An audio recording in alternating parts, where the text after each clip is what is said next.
Dan kita baru habis bulan Rabiul Awal minggu lepas, baru masuk Rabiul Akhir. Biasa bulan Rabiul Awal ni bulan menambahkan cinta pada Nabi SAW. Jadi pada hari ini kita akan sambung lagi insya-Allah supaya cinta kita pada Nabi SAW bukan berakhir bila masuknya bulan Rabiul Akhir. Biar masuk Rabiul Akhir pun makin bertambah juga cinta kita pada Nabi SAW. Pada bulan lepas secara online, 2 bulan lepas kot, secara online kita ada baca tentang bagaimana Nabi SAW ketawa, kan? Sifat ataupun cara tertawanya Nabi SAW. Bab majaa fi dhahiki Rasulillah SAW. Macam mana Nabi SAW ketawa. Dan dalam riwayat-riwayat yang kita dah baca sebelum daripada ni, hadis nombor 227, 228, 229 menceritakan bahawasanya Nabi SAW adalah orang yang kuat tersenyum, dan ketawa Nabi SAW adalah senyuman baginda. Baginda tak ketawa terbahak-bahak, berdekah-dekah macam kita, tapi Nabi SAW biasanya ketawa baginda adalah senyuman. Dan baginda adalah orang yang paling banyak senyum, selalu senyum. Dan kita juga ada sebut dari itu, adakah bercanggah dengan riwayat yang mengatakan Nabi SAW selalu menangis? Jadi jawapannya tidak bercanggah, sebab Nabi SAW selalu senyum depan orang, depan manusia lain. Nabi SAW biasa senyum. Yang Nabi biasa menangis bila bermunajat pada Allah. Maknanya bila tak ada orang lah. Bila bukan depan orang, Nabi banyak menangis. Tapi bila depan orang, Nabi SAW banyak senyum. Nabi SAW menunjukkan wajah yang sangat ceria, ceria bila di hadapan orang lain. Jadi ini satu sunnah yang patutnya kita buat. Kita tunjukkan wajah yang ceria, walaupun kita tengah sedih sekalipun. Tengah sedih sekalipun tunjuk wajah yang ceria. Sebab cerianya wajah itu salah satu daripada sifat orang yang beriman. Dan orang yang lebih kuat ataupun lebih hebat lagi agamanya antara dua orang adalah orang yang lebih ceria apabila bertemu dengan temannya yang seorang lagi.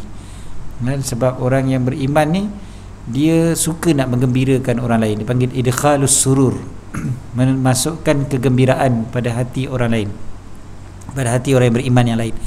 Bila kita senyum, orang lain pun akan bahagia, akan tenang, kan? Itu sebablah kita pun diajar untuk ceria.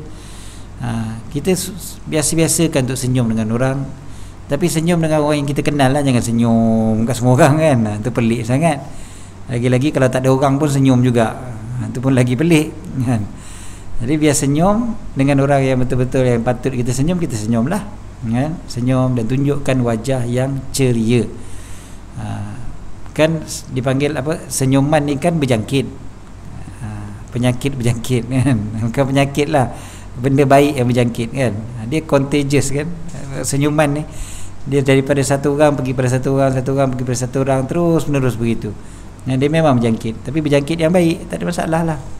Kita kalau, saya suka tengok kadang orang bila ambil gambar, orang bila ambil gambar orang, dia yang tukang snap tu, nanti dia kata senyum, kan? Bila dia kata senyum, kita senyum, dia pun senyum juga, kan?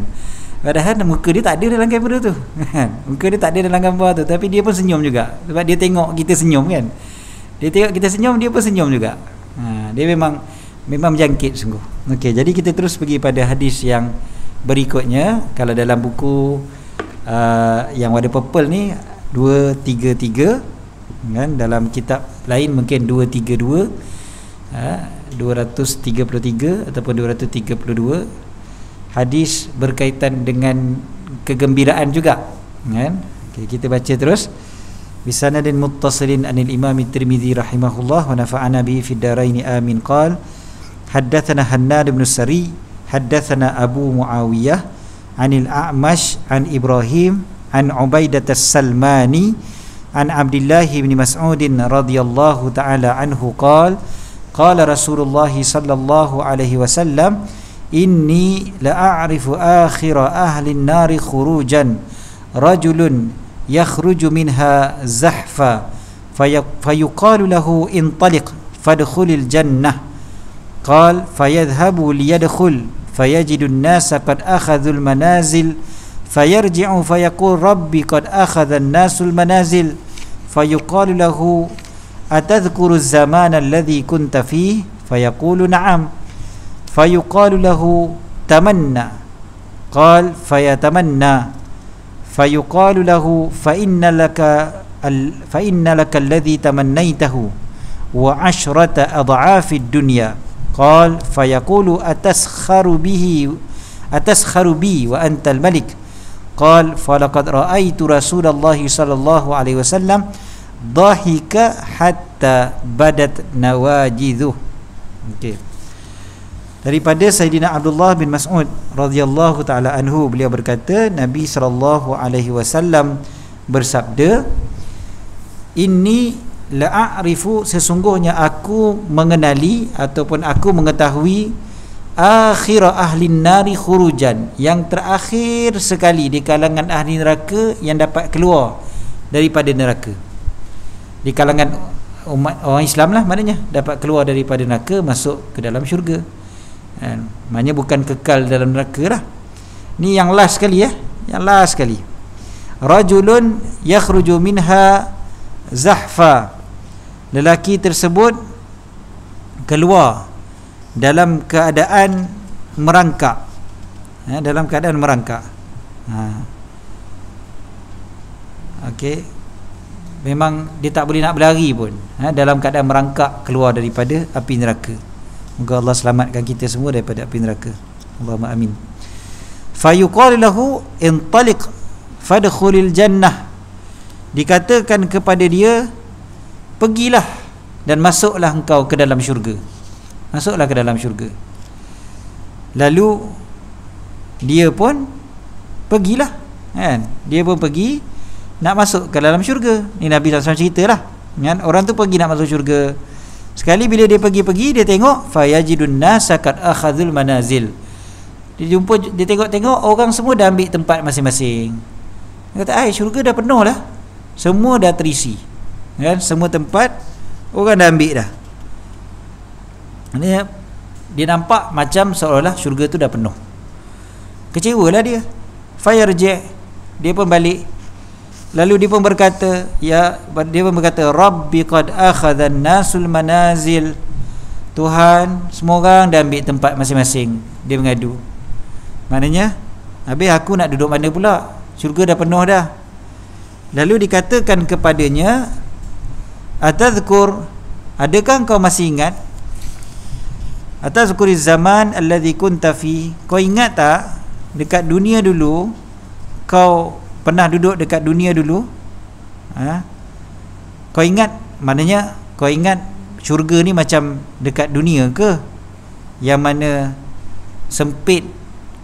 Kau ingat dunia ni kau ingat syurga ni macam dunia ke? Lebih kurang gitulah kalau terjemah yang lebih mudahnya. Kau ingat syurga ni macam dunia ke?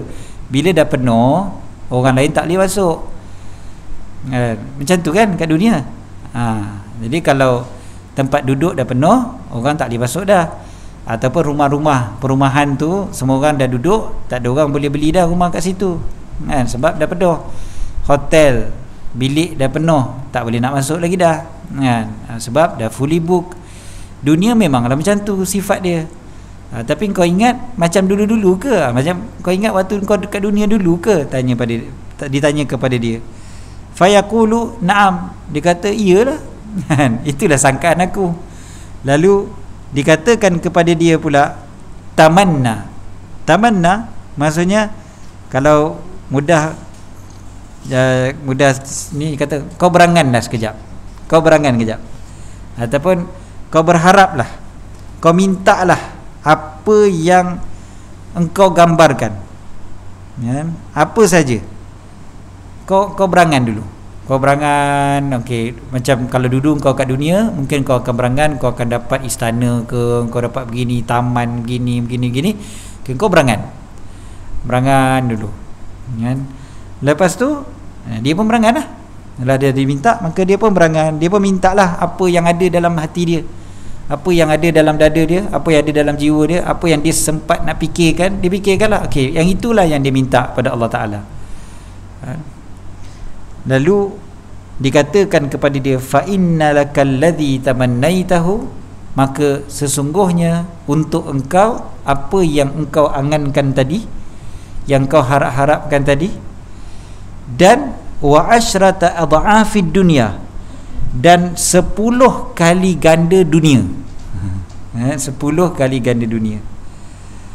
Lalu orang tersebut mengatakan, atas kharubi wa antal malik, adakah engkau mengolok-ngolokkan aku sedangkan engkaulah raja, segala raja, Allah Subhanahu wa taala, engkaulah yang memiliki, engkau yang menguasai segalanya. Lalu kata Sayyidina Abdullah bin Mas'ud, beliau berkata, waktu Nabi SAW ceritakan tu, Nabi SAW tersenyum ataupun tertawa sehingga nampak gigi geraham baginda. Kan? Baginda senyum. Kenapa? Baginda ketawa kenapa? Salah satu sebabnya sebab jawapan lelaki tadi tu. Kan? Jawapan lelaki tadi tu. Dia dah dapat, dia pula kata, kau main-mainkan aku ke? Nah, macam tu. Sebab dia dapat satu benda yang di luar daripada jangkaan dia.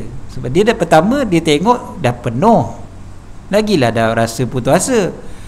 Sekali tiba-tiba dapat diangan-angankan apa yang diangan-angankan. Okey, itu satu hal dah. Dapat pula 10 kali ganda dunia. Bayangkan, ini orang yang terakhir keluar daripada api neraka dapat masuk ke dalam syurga. Itu pasal rugi kita kalau tak minta syurga. Rugi kalau tak minta syurga. Syurga ni jauh lebih besar daripada apa juga yang kita bayangkan dekat dunia ni. Yang kita boleh bayangkan kat dunia ni pun tak banyak mana pun, sebab kita pun tak nampak segala nikmat dunia.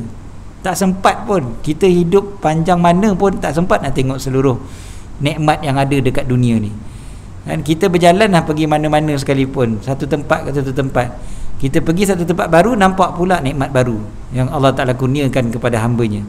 Ada pula kehebatan-kehebatan baru, campur pula dengan teknologi-teknologi baru sekarang ni. Makin banyak, makin hebat kita tengok. Kita baru tengok rumah orang besar, kita dah terbayang dah, bestnya dapat rumah besar macam ni. Masalahnya duduk suami isteri je, anak-anak semua dah besar, tak tahu kenapa nak rumah besar lagi. Tapi itulah dia, masih lagi terbayang-bayang. Tengok kereta orang, rasa bestnya dapat kereta macam ni. Tengok orang macam ni, tengok orang punya kebahagiaan rumah tangga, tengok anak cucu dia begini, kita pun nak anak cucu gitu. Kita nak apa-apalah kebahagiaan-kebahagiaan orang, kan? Kita suka tengok, kita nak kebahagiaan-kebahagiaan tu, tapi kebahagiaan yang kita nak tu pun tak sebanyak nikmat yang Allah Ta'ala kurniakan kepada hamba dia. Berapa banyak nikmat yang Allah Ta'ala kurniakan kepada hamba dia yang kita tak tahu. Yang kita boleh bayangkan benda yang kita tahu je. Yang kita tak tahu, macam mana nak bayang? Tak tahu pun nikmat tu ada, tak tahu pun nikmat tu wujud, macam mana nak bayangkan? Jadi yang Allah Ta'ala bagi pada hamba tadi tu adalah yang dia bayangkan, dan 10 kali ganda dunia. Jadi lebih lagi daripada apa yang dia bayangkan. Bukan 10 kali ganda apa yang dia bayangkan 10 kali ganda apa yang dibayangkan tu pun dah banyak dah. Ini 10 kali ganda dunia. Jadi kita bayangkan dunia ni, orang paling kaya dekat dunia ni pun kekayaan dia berapa bilion sangat, berapa bilion dolar. Campurlah, gabung lah, semua orang kaya di dunia ni pun, katalah berapa trilion sekalipun, itu pun masih lagi sikit nak banding dengan nikmat syurga Allah Subhanahu Wa Taala. Okey, jadi rugi kalau kita tak minta syurga. Tu rugi kalau kita asyik minta dunia je. Kan? Pergi kawan-kawan kita pergi Mekah, yang kita doa semua berkaitan dengan dunia, kaitan dengan akhirat langsung tak ada minta. Rugi. Dan terpaksa kita sebut juga, bila nak minta berkaitan dengan dunia bukan tak boleh, tapi tak payahlah minta spesifik sangat. Ya Allah, kalau orang yang berniaga kan, ya Allah, saya nak sale saya 10 juta tahun ni. Sikit sangat tu 10 juta.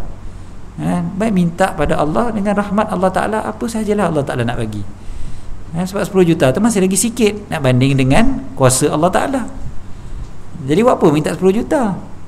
Ni ada teori-teori motivator ni, bisnes ni, yang suka sebut begitu.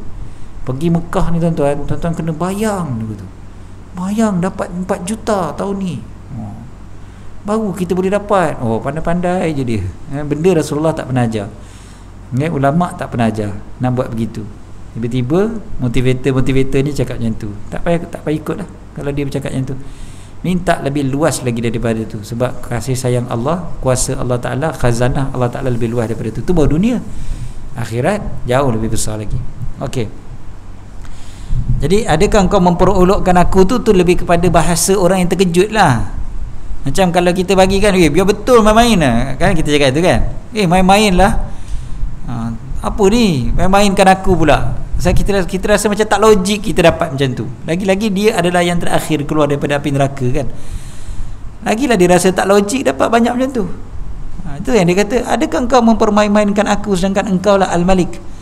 Sebab biasanya yang mempermain-mainkan ni orang biasa-biasa, sama-sama kita kan kawan kita, biasalah orang main-mainkan. Tapi tiba-tiba raja, kalau bukan pun yang kan ni Al-Malik aslinya Allah Ta'ala, tapi kalau sesama makhluk sekalipun, raja pun biasa tak mempermainkan rakyat dia kan. Dia kalau nak bermain pun dengan di kalangan dia punya kerabat juga, tak adalah nak mempermain-mainkan dengan rakyat kan. Orang akan rasa pelik, kenapa pula orang yang di atas nak mempermainkan orang yang di bawah kan. Benda tu pelik. Ini pula Allah Ta'ala yang berkuasa atas segalanya, kenapa pula Allah Ta'ala nak main-mainkan? Allah Ta'ala memang berkuasa. Kalau nak mempermainkan ni, biasa orang yang memang tak mampu, dia bolehlah main-mainkan. Dia buat je kan, dia nak mainkan orang. Aku bagi kau 1 juta, dia bukan ada 1 juta kan, RM5 pun tak ada. Yang tu memang main-main kan. Itu orang kata mempermain-mainkan, memperolok-olokkan. Tapi bila orang tu ada 1 triliun, tiba-tiba dia kata nak bagi 1 juta, ini bukan main ni kan? Ini bukan main ni, ini betul-betul ni. Ini kan pula Allah yang bagi, Allah yang nak bagi banyak macam tu. Okey. Jadi Nabi SAW ketawa sampai nampak gigi geraham baginda. Satu lagi sebab kenapa Nabi SAW senyum macam tu sekali, sebab mengingati rahmat Allah Ta'ala, kasih sayang Allah Ta'ala yang mengatasi murka Allah. Orang tadi nak masuk neraka punya lama sampai dia kali terakhir, yang terakhir keluar kan, maknanya memang dia dimurkai oleh Allah lah. Kalau tidak, tak adalah segitu lama dia masuk neraka. Maknanya banyaklah dosa dia buat depan Allah Ta'ala kan, banyak sangat dosa dia buat. Itu sebablah dia yang terakhir sekali keluar daripada api neraka. Tapi kita bayangkan, dengan orang yang begini dahsyat sekali dosanya pun, Allah bagi dengan rahmatnya, dengan kasih sayangnya, Allah bagi begitu besar. Jadi itu yang Nabi SAW tersenyum. Nabi ketawa tu sebab terfikirkan, ya Allah, besarnya rahmat Allah Ta'ala, sayangnya Allah Ta'ala, rahmat Allah mengatasi azab Allah Ta'ala. Memang Allah Ta'ala azab dulu kawan tu, tapi dengan rahmat Allah, Allah ampunkan dia. Allah ampunkan dia dan dapat masuk ke dalam syurga yang begitu hebat sekali. Moga Allah masukkan kita ke dalam syurga tanpa hisab. Allahumma amin. Okay, hadis berikutnya.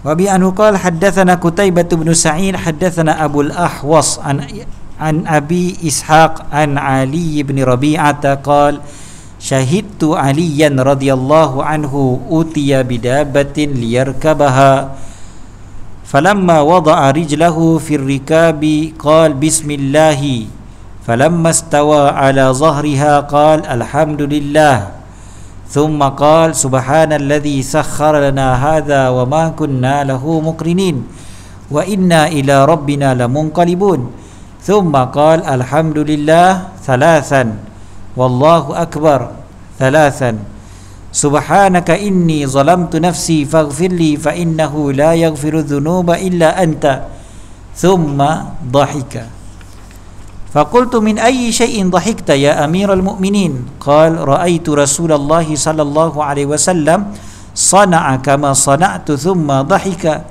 faqultu min ayyi shay'in dhahakta ya rasulullah dhahikta ya rasulullah qala inna rabbaka la ya'jabu min 'abdihi idza qala rabbi ighfirli dhunubi ya'lamu annahu la yaghfiru dhunuba ahadun ghairuh.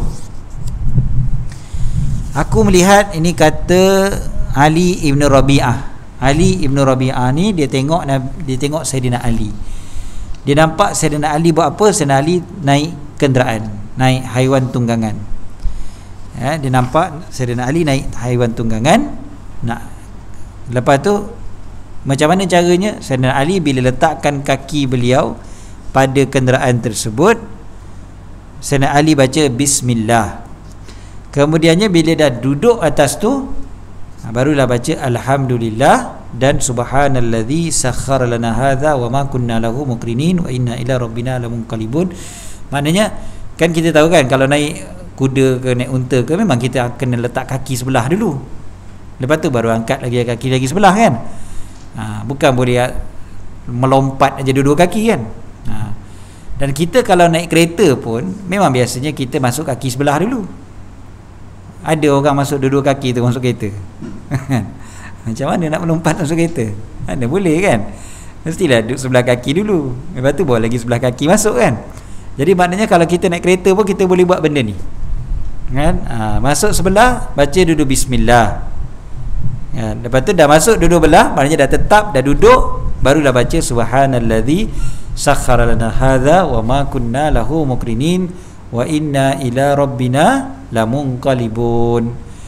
Okey, itu biasa kan, itu biasa. Zikir tu zikir biasa, zikir yang kita dah belajar daripada dulu-dulu ataupun budak-budak pun dah hafal zikir ni. Cuma baca ke tidak ajalah. Takut-takut kadang budaknya baca, bapaknya tak baca kadang. Itu yang selalu berlaku. Kadang-kadang dia ada satu sistem tu dekat kereta tu akan bunyi, bila start aja bunyi subhanalladzi sakhkhara lana hadza. Ada orang buat macam tu. Tapi masalahnya kereta dia yang baca, dia tak baca. Salah juga kan? Sepatutnya dia lah yang baca. Apa dia? Maha suci Tuhan yang menggerakkan untuk kami kenderaan ini sedangkan kami tidak mampu pun kan? Wa inna ila rabbina lamunqalibun, dan kepada Tuhan kamilah kami kembali.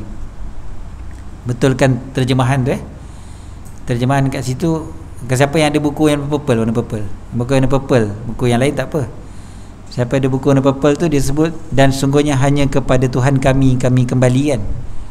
Dia tulis hanya kepada engkau lah kami kembali. So betulkan, hanya kepada Tuhan kami kembali, bukan hanya kepada engkau Okey, kemudian Sayyidina Ali sambung pula baca alhamdulillah 3 kali. Banyak alhamdulillah, alhamdulillah, alhamdulillah. Jadi tadi subhanallazi sakhkhara lana hadza wa ma kunna lahu muqrinin wa inna ila rabbina lamunqalibun. Alhamdulillah, alhamdulillah, alhamdulillah, Allahu akbar, Allahu akbar, Allahu akbar 3 kali. Allahu akbar 3 kali.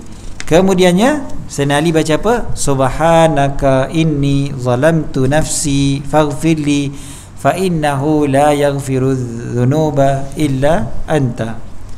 Apa dia? Subhanaka inni zalamtu nafsi. Maha suci engkau, sesungguhnya aku menzalimi diri aku. Faghfirli, engkau ampunkanlah aku.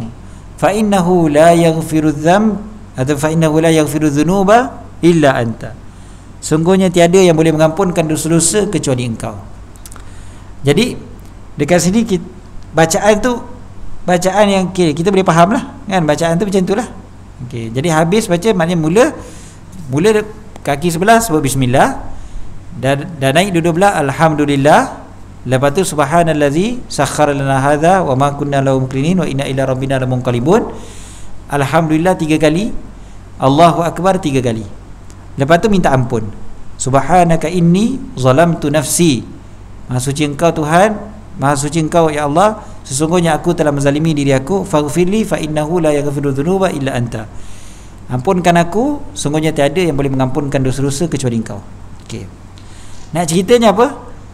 Lepas baca semua tu, Sayyidina Ali ketawa. Sayyidina Ali ketawa lepas tu.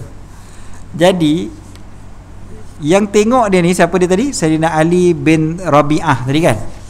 So Ali bin Rabi'ah ni bila dia tengok, dia rasa pelik. Kenapa baca-baca tu lepas tu ketawa? Kan? Apa kaitannya? Dan naik atas kuda tiba-tiba ketawa pula. Kenapa ketawa? Jadi dia pun tanya kepada Sayyidina Ali. Dia pun tanya, dia tanya apa? Min ayyi syai'in dhahikta ya Amirul Mukminin? Mengapa engkau ketawa wahai Amirul Mukminin? Okey, bila dia sebut wahai Amirul Mukminin, maknanya waktu ni Sayyidina Ali dah jadi khalifah lah. Sayyidina Ali dah jadi khalifah. Sayyidina Ali khalifah yang keempat kan, lepas Sayyidina Uthman bin Affan, Sayyidina Ali jadi khalifah. Jadi Sayyidina Ali dah jadi khalifah tu, dia kata, wahai Amirul Mukminin, apa yang kau ketawa?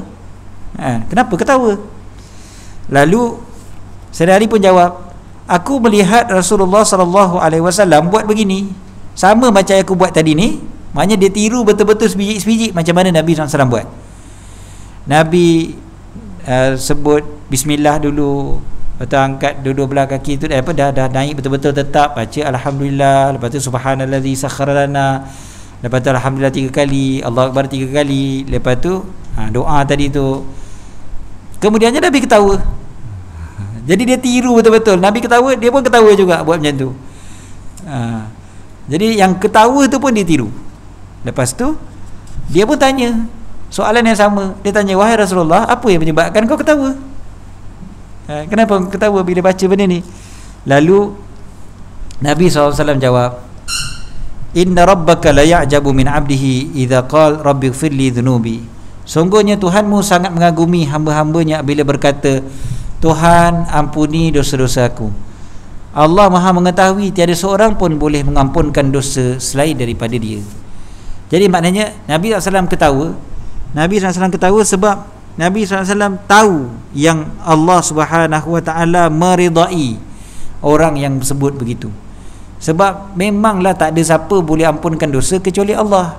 Kita tak sebut pun, memang tak ada siapa pun boleh ampunkan dosa kecuali Allah. Tapi Allah Ta'ala suka kalau kita sebut begitu. Allah Ta'ala suka kita sebut, ya Allah, ampunkan dosa-dosa aku, tak ada yang boleh ampunkan dosa kecuali Engkau. Itu cara untuk minta ampun pada Allah. Salah satu cara nak minta ampun pada Allah, mengakui kita menzalimi diri kita. Kena admit dulu kan. Kalau kita ni masih lagi sombong, kita tak rasa kita berdosa, lepas tu minta ampun pada dosa, kan tak bersungguh. Jadi kita kena sebut dulu, ya Allah, aku banyak dosa, ya Allah, aku dah zalim diri aku, ya Allah, ampunkanlah dosa-dosa aku. Minta ampun. Lepas tu seterusnya, tak ada yang boleh ampunkan dosa kecuali Engkau, ya Allah. Sebut begitu. Sebut Melayu pun tak apa. Biar ingatkan diri kita betul-betul yang Allah jelah yang boleh ampunkan dosa kita. Tak ada siapa orang lain boleh ampunkan dosa. Jadi betul-betul kita minta ni bersungguh-sungguh pada Allah. Sungguh-sungguh aku nak minta ampun, ya Allah, sungguh-sungguh. Jadi Allah suka kepada hamba yang buat begitu. So Allah tahu, Allah Maha mengetahui memang tak ada siapa yang boleh ampunkan dosa kecuali Allah. Jadi Nabi ketawa waktu tu. Nabi ketawa. Nabi habis baca tu, Nabi ketawa sebab teringatkan yang Allah Ta'ala suka benda tu. Pengajaran daripada hadis ni apa dia juga? Pengajaran dia adalah tiru cara Nabi SAW, kan? Walaupun dia maknanya tak ada kaitan dengan kita pun, macam Sayyidina Ali tu kan. Kalau ikutkan Sayyidina Ali tak payah ketawa dah lah. Ikut je lah apa Nabi baca, cukup lah. Tapi punyalah nak tiru Nabi SAW, sampai Nabi ketawa tu pun dia tiru juga, ketawa juga lepas baca ayat tu. Ini cara para sahabat Nabi SAW. Macam yang sahabat yang bila jalan tiba-tiba sengit kan, lepas tu bila orang tanya kenapa, oh dulu aku pernah jalan dengan Nabi SAW kat sini, dulu ada pokok kat sini, sekarang dah tak ada pokok, tapi dia tetap sengit juga kan. Sebab dia teringat dulu dengan Nabi jalan macam ni, jalan sengit kat situ, walaupun dulu ada pokok, sekarang dah tak ada pokok. Kalau orang sekarang, dia mungkin akan timbulkan tak logik lah, nak beramal ni biarlah logik sikit. Orang sekarang dia suka bangkitkan macam tu. Kita ni nak pegang pada agama biar ikut logik kata. Bukan ikut logik sebenarnya. Logik kita tu kena ikut agama kan? Cumanya tak adalah, agama tak bercanggah dengan logik. Agama tak bercanggah dengan logik. Mungkin kita yang tak tahu itu aja. Agama dia tak bercanggah dengan logik sebenarnya. Kita yang tak nampak. Kita tak nampak, itu masalahnya. Macam Sayyidina Ali sebut kan, Sayyidina Ali kata kalau agama ni ikut akal, kalau kana dinu yu'khadhu birra'yi, ikut kepala otak kita je, ikut pemikiran kita je, nescaya bawah khuf lebih afdal disapu daripada atasnya. Khuf yang kita pakai kalau nak gantikan basuh kaki ketika berwuduk, syarat dia mesti sapu sekurang-kurangnya secalit dekat belah atas. Jadi Sayyidina Ali kata, kalaulah ikut akal, nescaya baik sapu belah bawah. Sebab kita berjalan, bawah kaki lah yang kotor, bukan bahagian atas. Kenapa yang pergi calit air tu kat atas? Calit kat bawah lah, sapulah kat bawah. Itu yang saya tadi kata, bukan guna logik akal. Agama bukan boleh ikut logik akal. Sebab logik akal manusia berbeza-beza. Logik akal manusia tak lengkap, tak kuat. Jadi dia nampak macam tak logik, tapi orang lain kata nampak logik dia, contohnya. Ataupun orang tak nampak, semua orang tak nampak, tapi Allah Ta'ala yang maha mengetahui apa kebaikan dia. Jadi jangan kita ikut je, ikut saintifik punya penemuan semata-mata, kan. Lain kalau benda tu masih lagi ada ruang-ruangnya dalam agama, kan. Ada ruangnya, contohnya maknanya ada isu-isu yang dipanggil sebagai harus, hukumnya harus. Kalau hukum harus, maknanya dia masih lagi boleh dipertimbangkan mengikut kebaikan yang kita nampak, kan. Sains nampak lebih baik begini, tak baik begini dan sebagainya, maka dia berubahlah. Hukum asal daripada harus, dia boleh jadi sunat, dia boleh jadi makruh dan sebagainya. Jadi yang Nabi SAW ketawa juga, kan. Ikut je. Memang sahabat punya akhlak macam tu, ikut apa Nabi SAW buat, walaupun tak nampak macam mana pun ikut juga. Ini hadis juga bolehlah dikategorikan sebagai musalsal, maksudnya dia bersambung, bersambung dengan ketawanya Rasulullah sallallahu alaihi wasallam. Jadi bila Rasulullah ketawa, sahabat yang meriwayatkan pun ketawa juga. Okey. Ada hadis Rasulullah menangis, sahabat yang meriwayatkan pun nangis juga. Nangis sampailah hari ni. Bila diriwayatkan hadis tu, guru kita yang diriwayatkan hadis tu pun nangis juga. Sampai gitu sekali. Okey, memang ada macam tu. Lepas tu ada hadis yang dipanggil musalsal tu, Nabi SAW riwayatkan hadis tu pada hari raya, contohnya. Nabi sebut pada hari raya. Jadi sahabat pun riwayatkan hadis tu pada hari raya. Generasi berikutnya pun riwayatkan hadis tu pada hari raya. Sampailah hari ni. Hari ni berhari raya lah, maknanya tahun ni. Macam itulah. Waktu hari raya ada ulama yang akan riwayatkan hadis tu.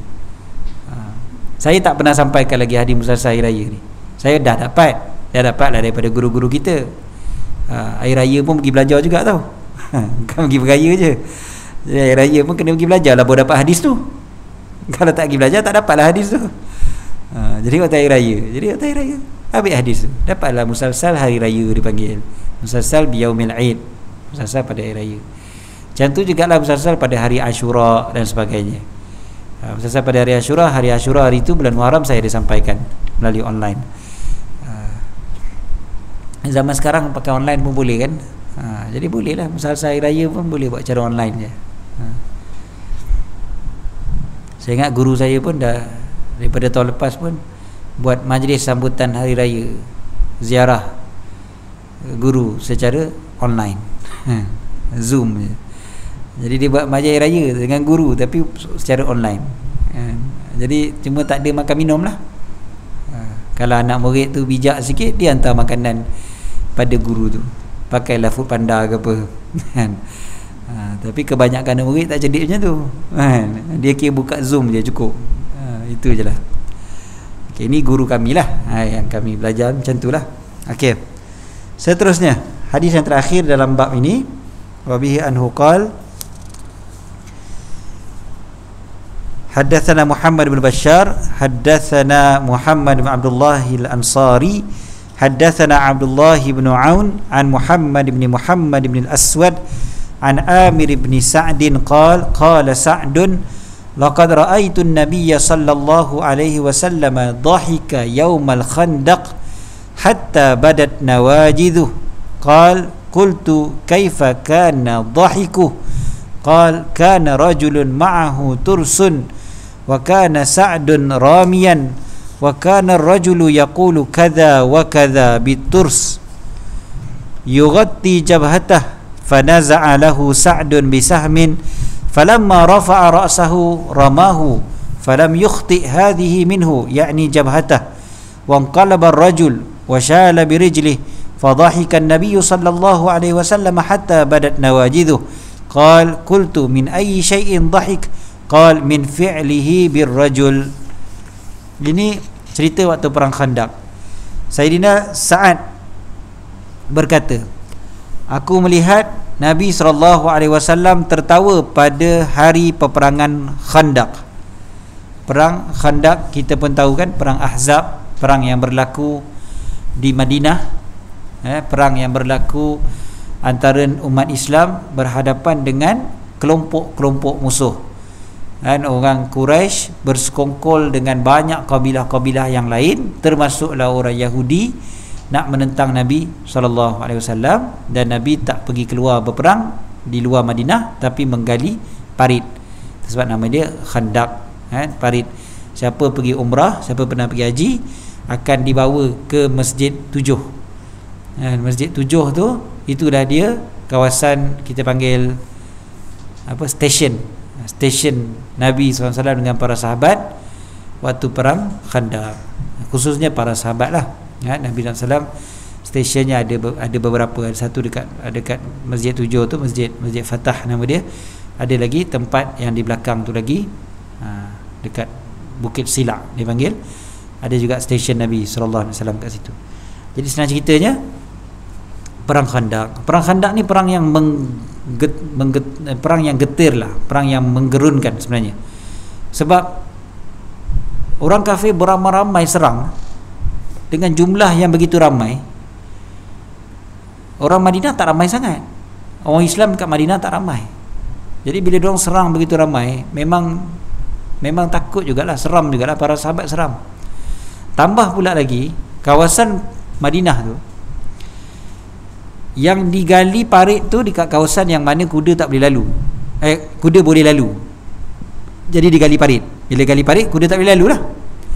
Dekat kawasan lain, kuda memang tak boleh lalu, kecuali satu kawasan je, iaitu kawasan orang Yahudi, Yahudi Bani Quraizah. Jadi dekat kawasan Yahudi tu, orang kafir boleh lalu sebenarnya. Lepas tu orang Yahudi tu, dia ada janji setia dengan Nabi SAW. Jadi kalau ikutkan, diorang tak bolehlah membenarkan orang kafir lalu kat kawasan diorang. Sekali tiba-tiba diorang pula bersekongkol dengan orang kafir. Jadi maknanya orang kafir ada peluang untuk lalu daripada belah bawah. Kadang sebelah atas dah kena tutup, sebelah bawah pula dia orang boleh lalu. Jadi kalau lah dia orang boleh lalu ikut kawasan orang Yahudi tu sampai kepada orang Islam akan terperangkap. Sebab kan dah gali parit, nak maju ke depan dah ada parit, dah lepas parit pun orang kafir ada. Jadi akan terperangkap daripada dua-dua arah. Jadi benda tu yang menggetarkan. Tapi ialah Allah Ta'ala selamatkan, Allah Ta'ala pelihara, dan kemenangan berpihak pada umat Islam lah dalam perang Khandaq tu. Tak apalah kita nak cerita panjang pasal perang Khandaq. Tapi apa yang berlaku, salah satu daripada yang berlaku waktu perang Khandaq adalah Nabi SAW ketawa sampai nampak gigi geraham baginda. Amir bin Sa'id berkata, aku bertanya kepada Sa'ad, kenapa ni Sa'ad kat sini bapak dia tau. Sayyidina Sa'ad ni bapak dia. Jadi Sa'ad yang mana ni? Sa'ad bin Abi Waqqas. Sa'ad bin Waqqas. Sa'ad bin Abi Waqqas salah seorang sahabat yang dijanjikan syurga. Seorang sahabat yang dijanjikan syurga. Jadi aku bertanya ni maknanya aku bertanya kepada Sa'ad ni, aku bertanya kepada bapa aku lah maksudnya.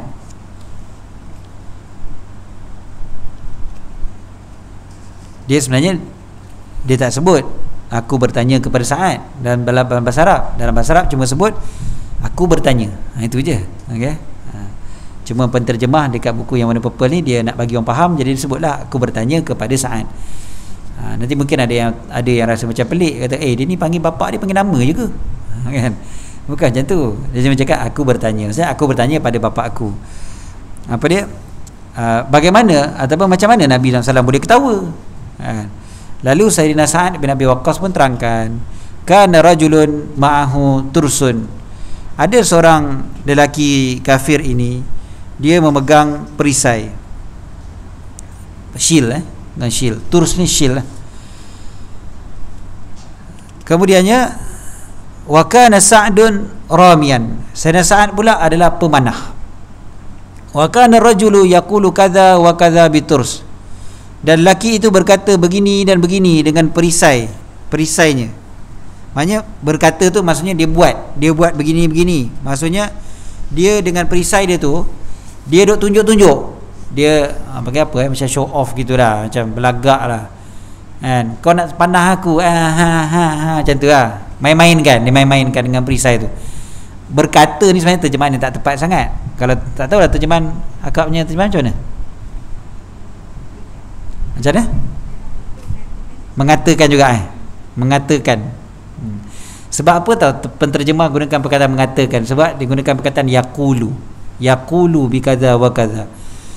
Tapi sebenarnya terjemahan yang lebih tepat, yaqulu bukannya berkata dekat sini, tapi menunjukkan, mengisyaratkan. Sebab bahasa Arab perkataan qala juga boleh membawa makna yang lain. Okey.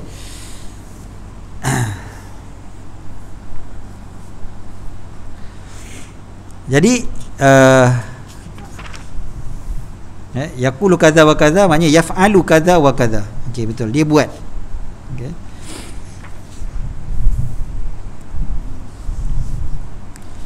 Jadi bila disebut qala biyadih, orang Arab bila sebut qala biyadih maksudnya mengambil. Bahasa Melayu kalau kita terjemah qala biyadih, bercakap dengan tangannya. Tapi bahasanya bukan bercakap, maksudnya mengambil. Qala biyadih maksudnya mengambil dengan tangannya. Macam tu. Jadi dia memang ada perbezaan sikit dari segi penterjemahan kat sini lah. Okay, tak apa.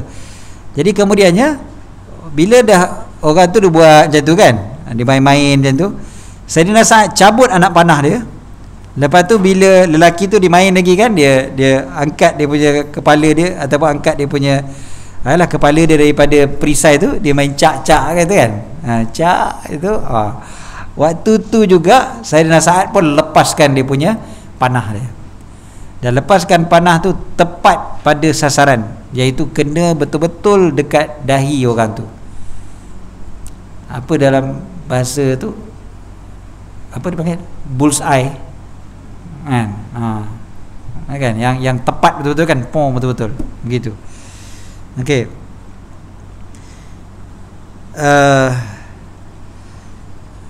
Jadi apa yang berlaku ketika tu, Nabi SAW bila nampak tu Nabi ketawa. Nabi ketawa bila tengok macam tu. Nabi tertawa tengok macam tu. Jadi Sayyidina Amir bertanya pada bapa dia lah, Sayyidina Sa'ad, kenapa Nabi SAW ketawa? Kenapa Nabi ketawa? Maka Sayyidina Sa'ad jawab, kerana perbuatan melontar panah kepada lelaki itu. Maknanya kerana tepatnya panahan tersebut, dan juga kerana gembiranya Nabi SAW dengan panahan tersebut. Seronoklah tengok betapa tepatnya panahan sahabat tu.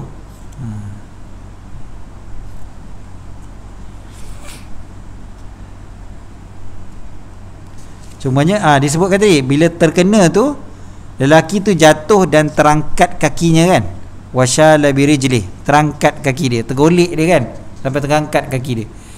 Jadi kenapa yang Sayyidina Amir ni tanya lagi sekali, kenapa Nabi ketawa? Dia tanya kan, dia tanya kenapa Nabi ketawa.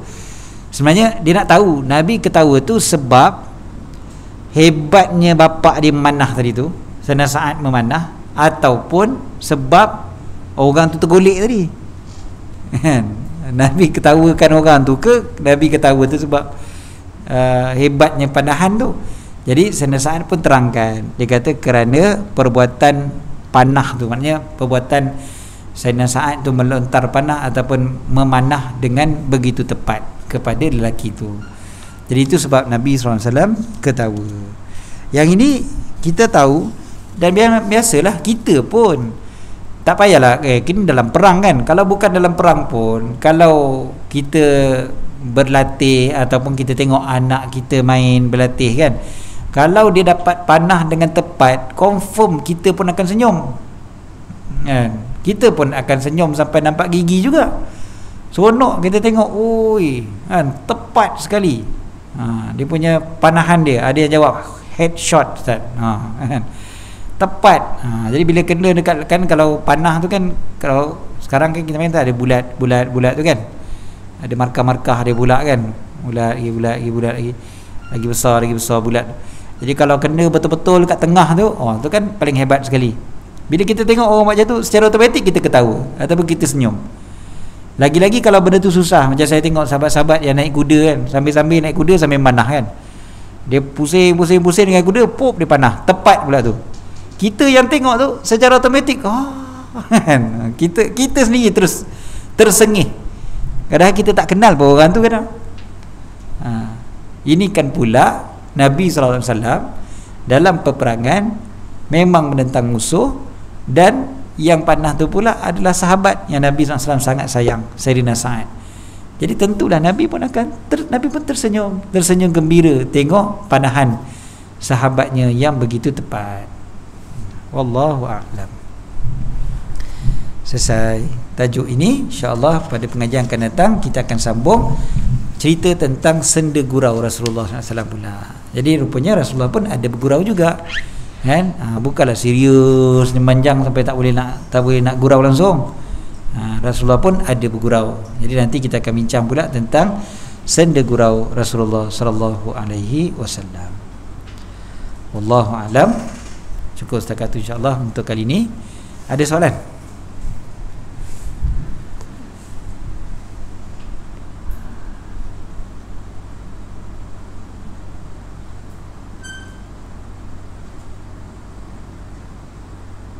Jadi maknanya kalau ada perkara yang menggembirakan kita, kita boleh tersenyum girang ataupun ketawa sedikit, tak ada masalah.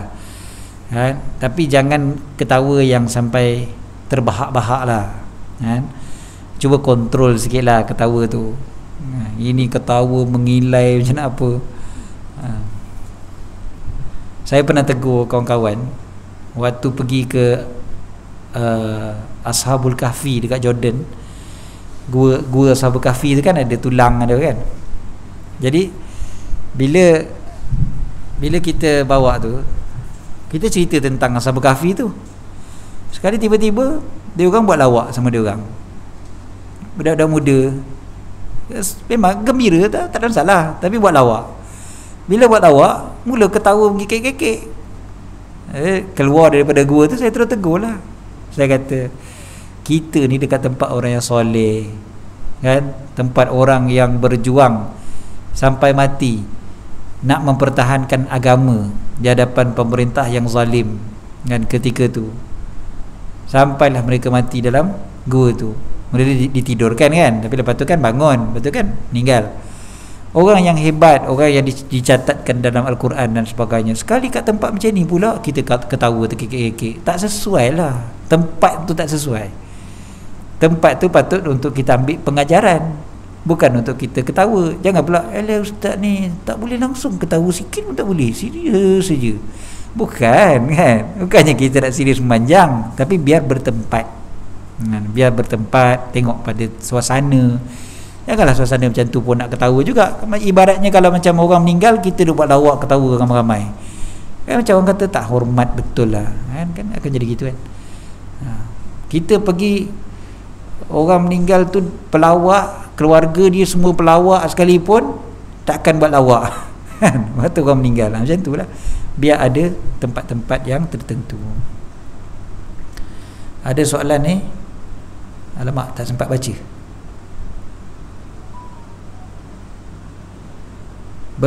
Jangankan ketawa kuat, bercakap kuat pun tak boleh kan ustaz dengan lelaki yang bukan mahram. Boleh bercakap kuat, boleh, tak ada masalah.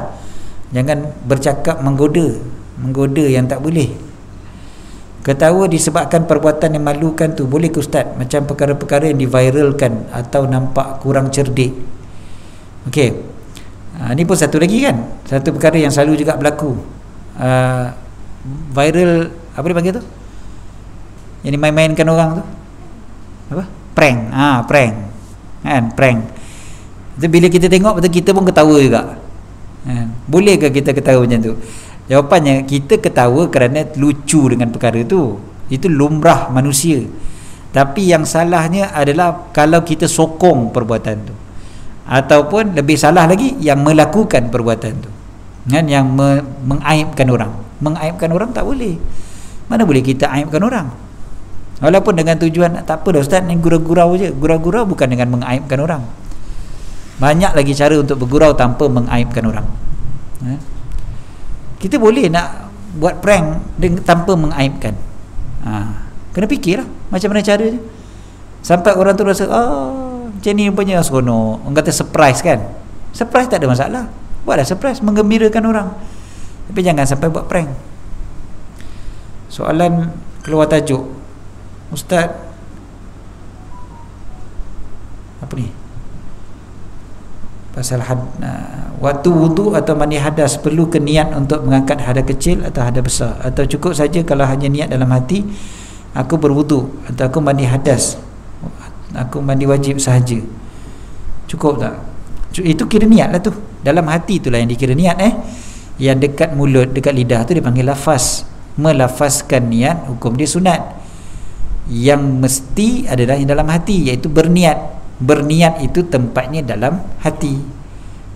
So dalam hati kata aku berwudu, dalam hati kata aku mandi wajib, betul lah tu, itu niat lah tu. Yang tak niat apa dia, tak ada langsung rasa nak mandi wajib, buka pipe dah habis lenjun satu badan, baru teringat aku kena mandi wajib ni. Maknanya tak sah lah, sebab tak ada niat. Wallahu a'lam.